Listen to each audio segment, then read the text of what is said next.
we're going to show you guys at home 2 little tips that you need to know before installing skirtings. And the first one we're going to show you is this little 90-degree drop here. So we're about to tackle the first job, and Phil, what's our first step? So our first step is we're going to be putting opposing 45-degree angles.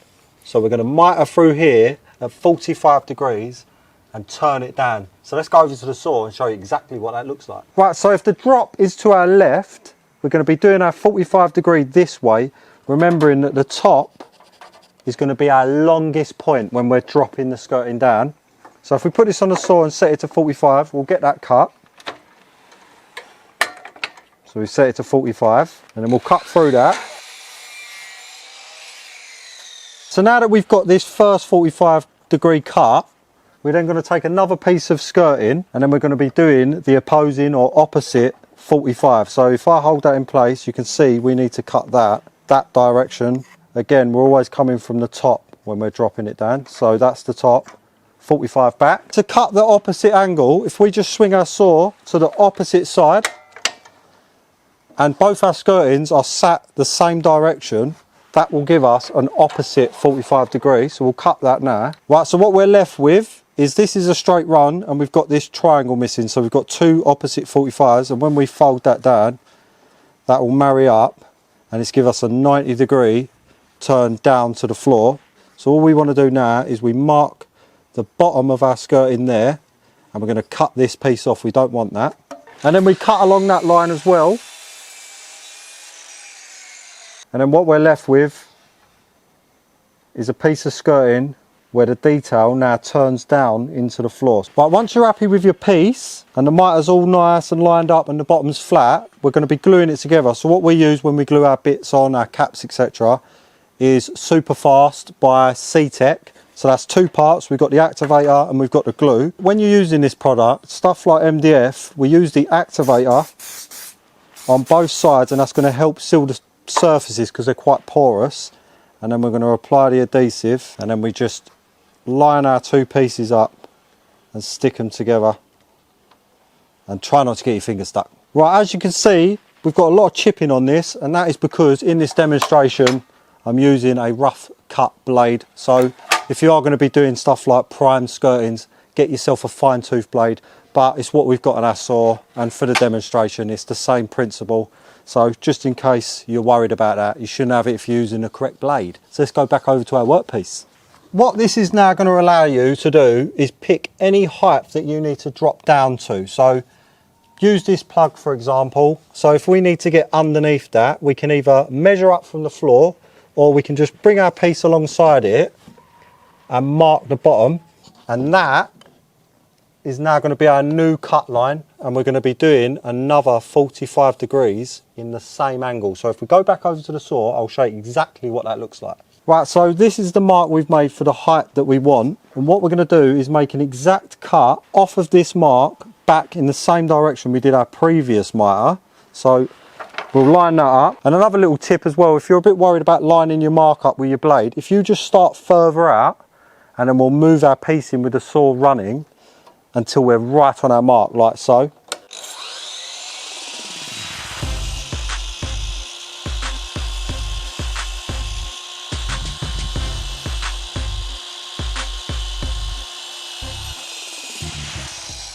Now that we're at this stage, we can add our second piece of skirting that's going to be slightly lower because we've lowered the skirting down. It will all make sense soon. And we're going to basically make this mitre on our new piece. So that's going to be that direction, which is always 45 at the moment. So let's cut that now. Swing our saw around to 45 and cut that down. And now that we've got our 45, if we just roll that up to the piece we've created, it now sort of will make sense what we've done. So we've stepped our skirting down to a lower level. So if we mark again the bottom of this skirting, and we can just trim this off. You can use a jigsaw, a rowel saw or a table saw, anything you like. We're just going to remove this. Right, and once we've cut the thickness down, so we've cut the bottom of our skirting down, should have one level playing field all the way through the bottom, and then we have this nice 90-degree step down. So now that we've cut the bottom of this off, we're going to use our C-Tec Super Fast, stick these 2 pieces together, and then we're going to head over and see what it looks like. And that's what we'll be left with. Now, don't pay attention too much to the plug. The whole idea of this is it can drop you down for any obstacle. So if you've got a fireplace that drops down you need to go under, or a step you need to go under, or you need to drop down to a stair stringer, this all applies. So now that we've shown you this version, let's show you the 45-degree version. Right, so now we're on the opposite side, but the same thing applies. So with the 45 degrees, we still want to be making that back cut, but now we're going to be doing 22.5. Top's going to be our furthest point. So if we take you over to the saw, I'll show you exactly what that looks like. So there's our direction of cut, but rather than 45, we're going to be going around to 22.5. And on your chop saw, you normally have a detent, which is this, where it automatically locks, or a mark for 22.5. So let's cut that back now. So now that we've got our angle put on our first piece, we can swing it round to the opposing angle, still 22.5, lock that off. So now we're going to be making that little triangle piece, but now it's much shallower. And now if we slide these two pieces together, we've got a nice 45-degree angle. And what we're going to be doing is making a straight cut along the bottom right there. Right, now the only difference is where we cut it directly straight on the last one, on the 45, we actually need to tip the saw round to 45 degrees opposite to our angle. So we've got 22.5 there. We're going to be putting 45 across here, and it'll all make sense once I've cut it. Right, so now we've got our 22.5 and we've got our 45. And once we push that up to our original cut, you can now see we've got a nice 45-degree slope, and we're still flat on the bottom.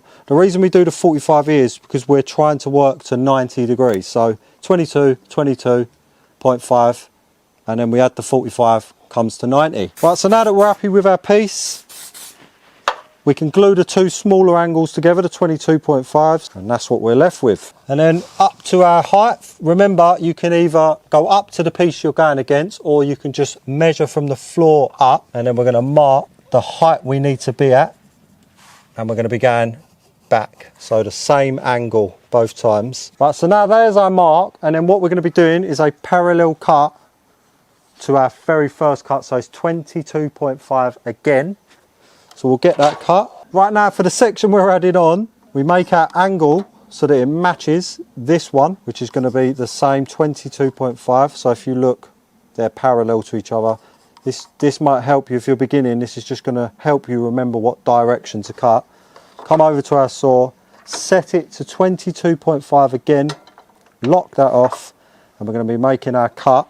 Right, so now that we got our sections, if we just bring that up together, we mark the bottom of the skirting there. So now that we've got our mark, we can remove this bottom section of skirting, and you can use again jigsaw, skill saw, track saw, or even a hand saw if you're feeling like you're full of beans. So we've took the bottom off again, pull it up, as you can see, nice fit. So we'll prime these with our C-Tec, apply our glue, and then we'll line our bits up and apply pressure, and try not to stick our fingers to everything. And if we slide it up to our obstacle, as you can see, it's a much more subtle drop compared to this 90-degree one. So you could use this, like if you've got a really low stringer and high skirtings, you could drop it down to your stringer height and so on and so forth. You can also use them to go down and around things, so pipes, sockets if you can't move them, and all little objects like that. You can drop them down, and it's the reverse of what you did this side to come back up to full height and carry on.